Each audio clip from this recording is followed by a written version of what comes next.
옛날에 왈터 에머슨이라는 사람이 있었습니다. 이 사람은 미국 사람이었고 철학자였습니다. 근데 이 사람이 젊은 시절 때 의사로부터 시한부 판정을 받게 됐습니다. 체류자가 너무 약해서 몇 개월밖에 살지 못한다는 그런 시한부 판정을 받았습니다. 이 사람이 얼마 남지 않은 인생이니까 고향에 내려가서 살겠다면서 고향으로 내려가게 됐습니다. 이 사람이 고향으로 내려가면서 마음이 어땠을까요? 슬프고 우울하고 큰 마음이 가득했을 겁니다. 그리고 자신의 시간이 얼마 남지 않으니까 순간순간이 소중하게 느껴지게 됐습니다. 그래서 그전에는 소중하지 않았던 것들이 이제는 아름답게 느껴지고 아름답게 들려지게 되었습니다. 내려가는데 동물새 소리가 들렸습니다. 평소 같으면 시끄러운 새소리쯤으로 생각했을 때 소중하게 느껴지는 겁니다. 그래서 아름답게, 그래서 기쁘게 그렇게 들리는 것입니다. 그래서 이 사람이 기왕 내려와서 사는데 기쁘게 살자 그렇게 다짐을 하게 됐습니다.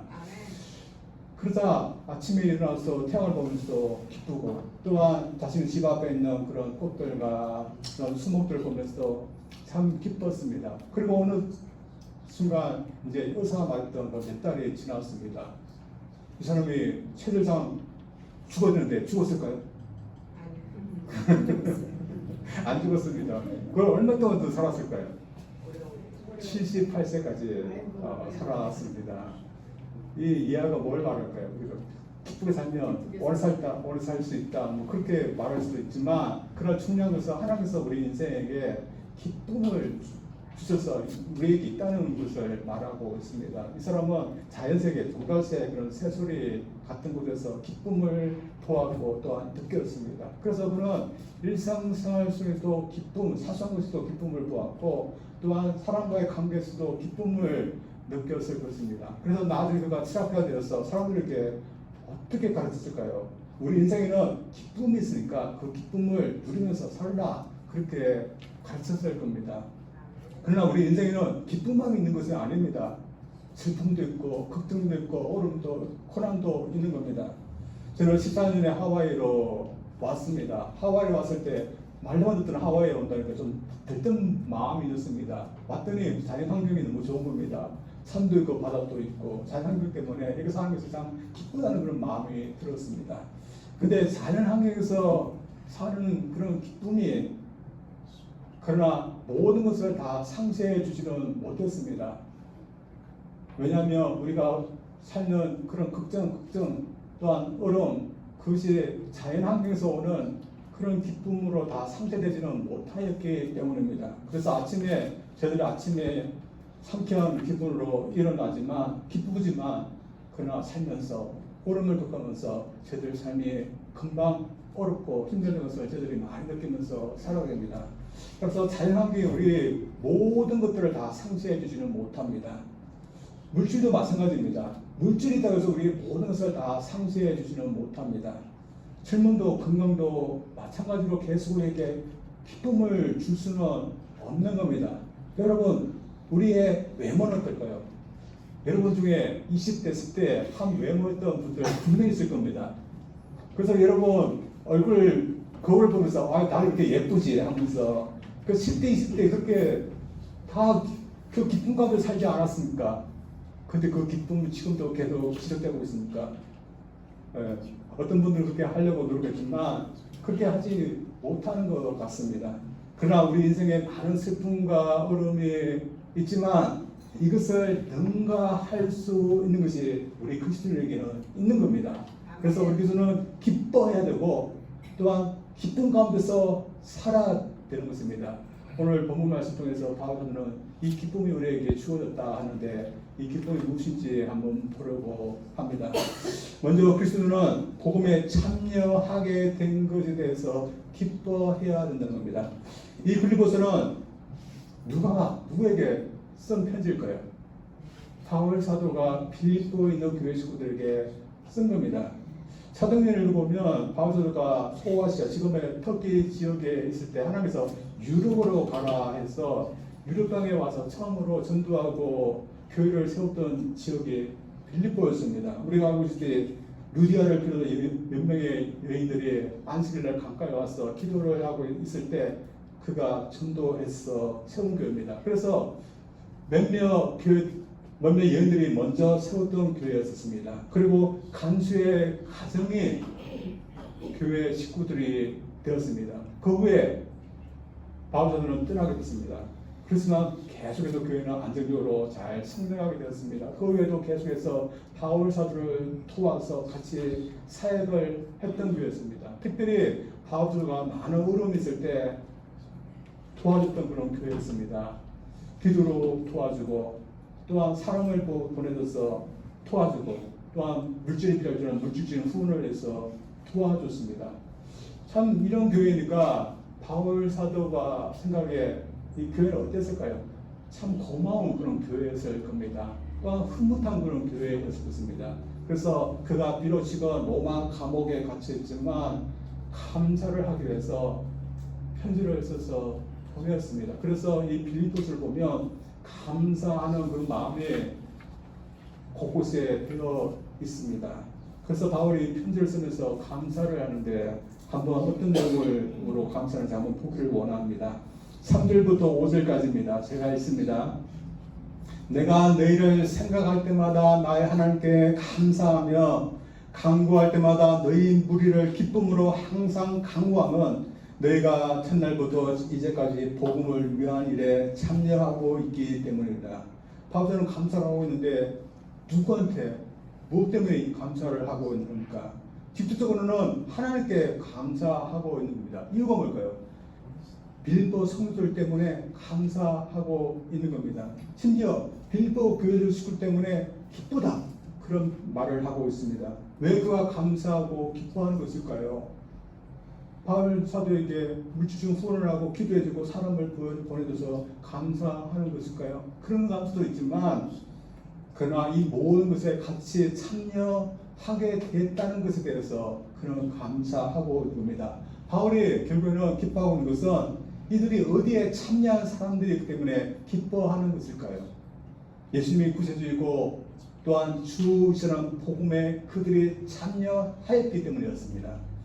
이런 참여는 바울사도가 예수님이 구세주이고 주시라는 이 복음을 빌립보에 와서 전해준 것에서 시작됐습니다. 처음 이 복음을 들었던 사람들은 강가에 나왔던 여인들이었습니다. 이들이 이 복음에 어떻게 참여하게 됐을까요?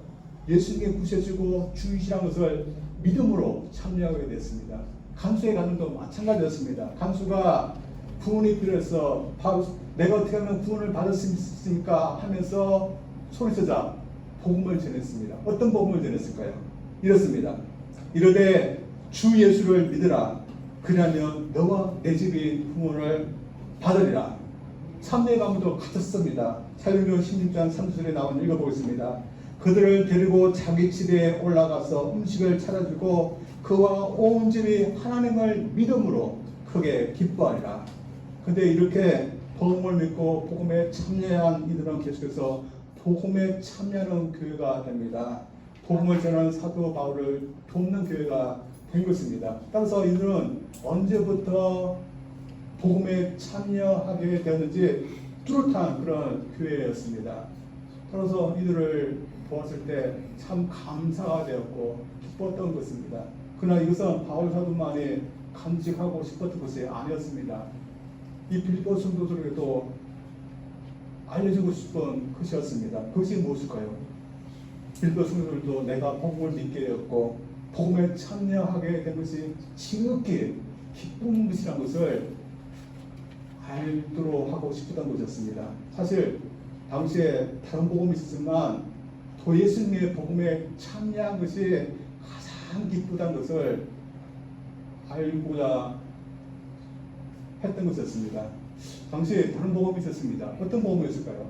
로마 황제와 관계된 복음이었습니다. 그가 어떤 기쁜 소식을 전해줄까요? 로마 시민들에게 내가 억압과 가난으로부터 벗어나게 해주겠다. 그렇게 약속했습니다. 그리고 군대를 보내서 식민지를 만들고 식민지로부터 각종 부를 끌어와서 시민들에게 나누어 줬습니다. 좀 그 복음이 실존력이 있어 보이지 않습니까? 근데 이 복음 때문에 얼마나 기뻐하셨을까요? 기껏해야 100년입니다. 기껏해야 100년. 그러나 바울은 베드로에 와서 로마 황제가 아니라 예수님이 만민에게 구원을 주실 수 있는 구세해 주시고 주시라는 이 복음을 전했습니다. 따라서 이 빌보 교회 식구들은 내가 어떤 복음에 참여해야 될지 처음에는 고민했을지 모르지만 나중에는 예수님의 복음에 참여하는 사람들이 되었습니다. 그러나 이 교회 식구들이 이 예수님의 복음에 참여하게 된 것에 그들이 얼마나 기뻐하면서 살았을까요? 항상 기뻐하면서 살지는 못했을 것입니다. 왜냐하면 복음에 참여하면서 사는 것이 사실 힘든 일이기 때문입니다.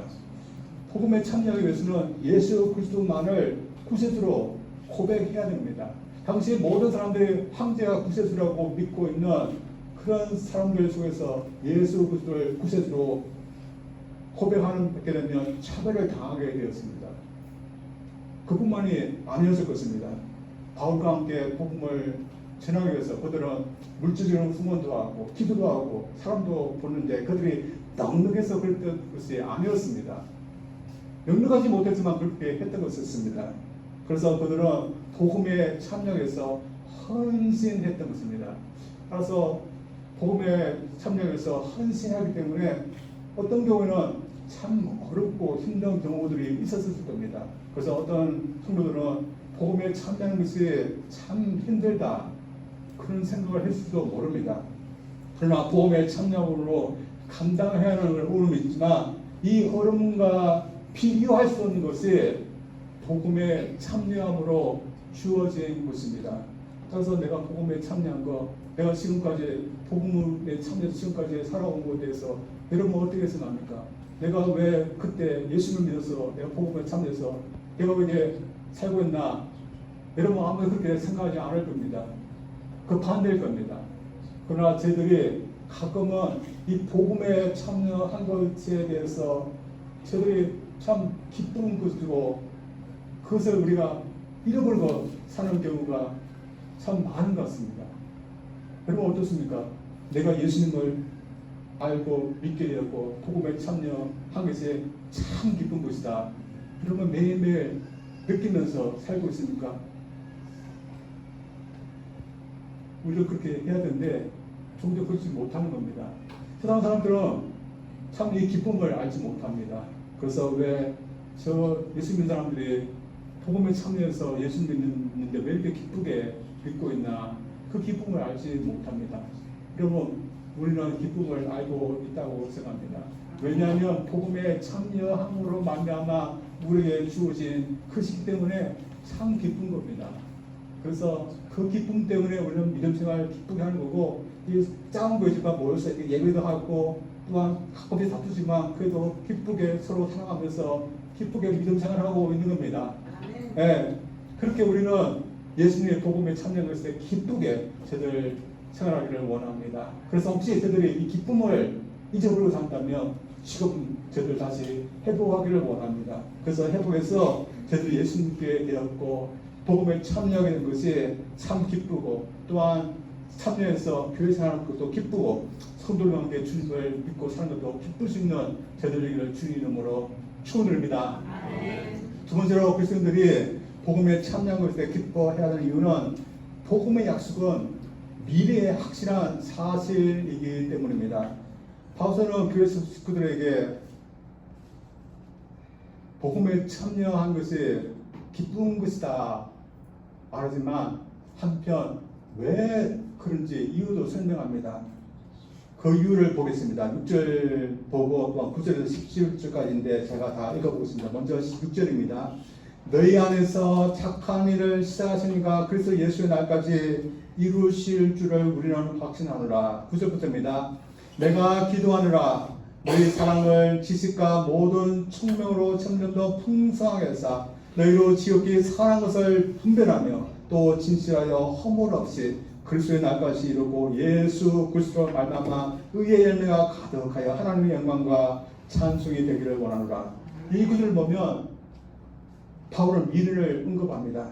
6절을 보면 그리스도 예수의 날까지 하나님께서 너희 속에 이루신 그 착하신 일을 계속해서 이루기를 바란다. 그러면서 그리스도 날까지 복음에 참여하는 일을 계속 해야 된다. 그렇게 권면합니다. 9절에서 11절까지 마찬가지입니다. 지금 사랑의 지식과 총명을 더하여서 무엇이 선한지 분별하여서 그리스도의 날에 험도 없고 또한 신실한 그런 사람으로 서야 된다. 권면하고 있습니다. 따라서 예수님의 복음은 우리 모든 사람들의 미래에 반드시 있는 날을 준비케 하는 겁니다. 여러분, 이 날이 뭘까요? 본문에는 주님의 날이라고 말합니다. 이 주님의 날이 뭘까요? 주님께서 다시 이 세상에 오시는 재림의 날을 말합니다. 그때는 어떤 날입니까? 우리 모든 사람들이 하나님의 심판대 앞에 서는 날입니다. 예수님의 복음은 이 심판대 앞에 서는 날에 관하여 어떤 약속을 하기 때문에 기쁜 것일까요? 예수님의 복음은, 예수님을 믿는 사람은 그 날에 죄인으로서가 아니라 의인으로서 설 수 있게 해준다는 겁니다. 사실 이건 아주 놀라운 소식입니다. 왜냐하면 이 복음이 우리에게 주어지지 않았다면 우리 죄인이 평생 감당해도 갚을 수 없기 때문입니다. 어떤 종류는 참회도 하고 고용도 하고 또한 선행도 하면 죄값을 갚을 수 있다 하지만 일변인을 살았다 해서 갚는데도 갚을 수 있을까요? 어림없는 소리입니다. 그래서 누구든지 이 복음 없이 살다가 하나님의 심판 앞에 서면 어떤 사람으로 서게 될까요? 의인일까요? 죄인일까요? 죄인입니다. 그런데 복음에 참여해서 예수님을 구세주로 믿고 받아들인 사람은 그날에 어떤 사람으로 살까요? 죄인입니까? 의인입니까? 여러분 바로 말해보세요. 죄인입니까? 의인입니까? 의인입니다. 의인입니다. 따라서 복음에 참여해서 살아가는 저들은 이 복음에 참여한 자가 되었던 것에서 왜 기뻐해야 될까요? 우리 모두는 하나님의 심판 앞에 그날에 의인으로 서게 될 것이기 때문입니다. 그래서 이 복음에 참여하면서 살았던 저들은 이 심판대에 앉아계신 하나님 아버지가 그때 저들에게 어떻게 할까요? 나 예수의 통해서 구원받은 감옥에 하면서 너를 이 복음에 참여하려 수고했다, 잘했다. 그러면서 어떻게 할까요? 영광의로 참여하라. 저들 그렇게 초대할 겁니다. 그래서 복음에 참여해야 되는 그런 기쁜 이유는 복음이 약속하는 것 때문입니다. 그리고 또 기뻐하는 것은 복음이 약속한 것은 사실로 이루어질 것이기 때문에 우리는 기뻐해야 되는 겁니다. 이 세상에도 여러 종교들이 있습니다. 우리 한국 사람들이 많이 믿는 불교도에게 약속을 합니다. 어떤 약속을 할까요? 해탈하면 열반의 세계에 들어갈 거다 약속합니다. 그리고 좀 못 미치면 윤회할 거다. 그리고 다음 생에 태어날 거다. 그렇게 약속합니다. 그러나 그 약속이 미래에 실제로 이루어질까요? 그리스도 기독교의 이단인들도 그렇게 얘기합니다. 대표적으로 여호와 증인들은 독실한 신자들은 천상 세계에 들어갈 수 있지만 일반 신자들은 이 지상 세계에서 이루어지는 지상낙원에 들어갈 거라 그렇게 약속합니다. 그러나 이 약속이 미래에 실제적으로 이루어질까요? 저는 이루어지지 않는다고 확신합니다. 그래서 이루어지지 않기 때문에 불교도가 되는 것에 대해서 저는 부러워하지 않습니다. 여호와 증인으로 그렇게 믿는다는 것도 부러워하지 않습니다. 왜냐하면 미래에 없는 것을 위해서 헌신하고 달려가기 때문에 그렇습니다. 그러나 복음이 약속한 것은 어떨까요? 본문 말씀은 확실하게 미래에 반드시 그리스도의 날이 있다고 말하고 있습니다. 그리스도의 날이 되면 우리는 심판대 앞에 의인으로 설 거라고 말하고 영광으로 들어갈 거라고 우리에게 약속하고 있는 사실 때문에 우리는 기뻐해야 되는 겁니다. 따라서 오늘 그리스도를 보면 이 사실을 굳게 믿어야 됩니다. 그러나 여러분 많은 그리스도를 보면 이 사실에 대해서 막연하게 그렇게 생각하는 그런 분들이 있습니다. 따라서 중요한 것은 우리가 이 사실을 정말로 사실로 믿고 있느냐가 중요한 것 같습니다. 따라서 저들이 어떻게 할까요? 성경 말씀을 읽어야 됩니다. 왜냐하면 성경 말씀 이 사실에 대해서 계속해서 얘기 때문에 우리가 성경 말씀을 볼 때 이 사실이 믿어지는 겁니다. 그래서 성경 말씀을 계속해서 읽어야 됩니다. 그리고 저들의 경험을 통해서도 이것의 사실임을 저는 확인하고 합니다. 저는 목사님 때문에 성경 말하는 복음의 약속의 사실임을 믿고 삽니다. 그래서 가끔씩 이 사실을 마음속에 떠올려 봅니다. 여러분 어디 가는지 모르지만 저는 가끔씩 하늘을 쳐다보면서 내가 한 100년 전에 한 100년 나올지 알겠죠. 제가 지금 50대 중반이니까 50년 후면 저 하늘 아래서 살겠지 하면 행복한 사생활을 생각합니다. 여러분 그렇게 하지 않습니까? 예, 왜냐하면 사생 때문에 그렇게 하는 겁니다. 그러나 가끔씩 우리가 죽음을 목격할 때도 복음의 약속의 사실임을 저는 확인하고 합니다. 여러분도 아시죠? 제 아버지가 1월달에 시험을 하지 않았습니까? 제가 아버지가 위로하다는 그런 말을 듣고서 제가 얼마나 초조하고 또한 불안한 마음으로 급하게 한국을 갔는지 모릅니다. 갔더니 벌써 아버지는 요양병원에 계셨습니다. 그 다음에 그 다음날 폐렴이 와서 산소 호흡기를 끼게 됐습니다. 그런데 산소 포화도가 점점 내려가는 것입니다. 그래서 얼마 남지 않다는 것을 직감하게 됐습니다. 참 그때 하나님 앞에 참 눈물로서 나온 것이 하나님 저에게 조금의 더 시간을 주셔서 아버지가 같이 있는 시간을 좀 주세요. 그런 기도가 막 절로 나오는 것입니다. 그리고 하나님께서 저의 기도를 들어서 그런지 일주일 동안을 같이 있을 수 있도록 기회를 주셨습니다. 그리고 일주일 후에 아버지가 세상을 떠났습니다. 근데 제 아버지의 모습을 보면서 저는 많은 위로를 받았습니다. 제 아버지는 목사님이지만 한평생 천국을 사모하면서 살았습니다. 그래서 책도 천국에 대한 책들을 샀으면서 계속 천국을 사모하면서 사는데 정말로 천국에 가신 그런 편안한 모습으로 세상을 떠났습니다. 그래서 저는 제 아버지 같은 그리스도를 볼 때 천국에 있다. 그 사실이라는 것을 저는 확인하고 합니다. 그래서 여러분 왜 복음에 참여하는 것이 그토록 기쁠까요? 복음의 약속은 반드시 이루어지는 사실이기 때문입니다. 그래서 복음에 참여하는 자는 반드시 미래의 천국에 들어갑니다. 그리고 복음에 참여하는 반드시 구원받은 자들이 들어가는 그 영광에 들어가게 됐습니다. 따라서 여러분 복음에 참여한 자는 영광에 지금 들어선 겁니다. 그리고 영광으로 계속 가는 것입니다. 따라서 여러분 이 사실을 우리가 매일매일 상기해서 내가 복음에 참여했다는 것이 참 기쁘다는 것을 여러분 매일매일 상기하기를 원합니다. 아까 말한 것을 여러분 성경책 읽으시고 또 마음속에서 상기하기를 원합니다.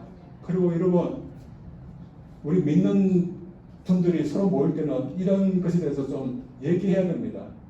그래서 모이면 좀 거룩한 주제에 대해서 여러분 얘기 나누시기 바랍니다. 벽돌을 보면 다른 사람 다 딴소리하지만 여러분들은 거룩하게 우리는 하나님 나라에 대해서 복음에 대해서 이렇게 하면 혹시 들을 줄 아시는 게 전부 되는 겁니다. 예, 그래서 저희들이 이렇게 해서 상기하기를 원합니다. 마지막으로 한 예화만 들고 마치겠습니다. 옛날에 늘 기쁜 얼굴로 꽃을 파는 할머니가 계셨답니다. 할머니가 늘 기쁜 얼굴로 꽃을 파시니까 어떤 단골 손님이 할머니에게 물었답니다. 할머니는 걱정도 없고 근심도 없으신가 봐요. 그래서 항상 기쁜가 봐요. 그렇게 물었답니다. 그때 할머니가 걱정 없는 사람이 누가 있습니까? 저도 저에게도 고난도 많고 걱정도 근심도 많이 있습니다. 그러나 저에게는 3일의 비밀이기 때문에 저는 기쁘게 삽니다. 그렇게 얘기했답니다. 이 3일의 비밀이 뭘까요? 주님께서 죽으시고 3일 만에 부활하시는 것을 믿고 또 적용하면서 살기 때문에 기쁘다는 겁니다. 그래서 자신은 고민했을 때 자신이 막 그렇게 고민하지 않는답니다. 하나님께 내어맡긴답니다. 그리고 기다리는 것입니다. 그러면 그렇게 고민되는 것이 나중에는 풀어주고 또한 그 가운데서 하나님께서 기쁨을 주시는 것이 있다고 합니다. 여러분 저는 이 할머니가 대단하다고 생각합니다. 여러분 우리가 부활을 가지고서 우리가 실제 생활 속에서 적용하면서 삽니까? 근데 이분은 부활을 가지고서 자기의 삶 가운데서 이 사실인 것을 믿고서 그렇게 이 부활을 의지하면서 또 살았던 것이었습니다. 복음도 마찬가지입니다. 복음이 말하는 것은 사실입니다. 우리 눈에 보이지 않지만 언젠가 반드시 우리 미래에 있는 사실입니다. 따라서 여러분, 우리에게 있는 미래에 있는 사실 때문에, 그것도 영광스러운 사실이기 때문에 여러분, 내가 이 사실도 복음에 참여하게 됐다, 여러분 참 기쁘면서 살 수 있는 걸 원합니다. 그래서 우리 사모님은 늘 기뻐하시는 것이 있습니다. 그래서 여러분, 힘들다고 여러분 그 기쁨을 잃지 않기를 원합니다. 대신 우리 속에 있는 그 기쁨에 대해서 감사하고, 또한 더욱더 이 복음에 위해서 참여하는 죄를 살 수 있기를 주님으로 축원드립니다. 기도합니다.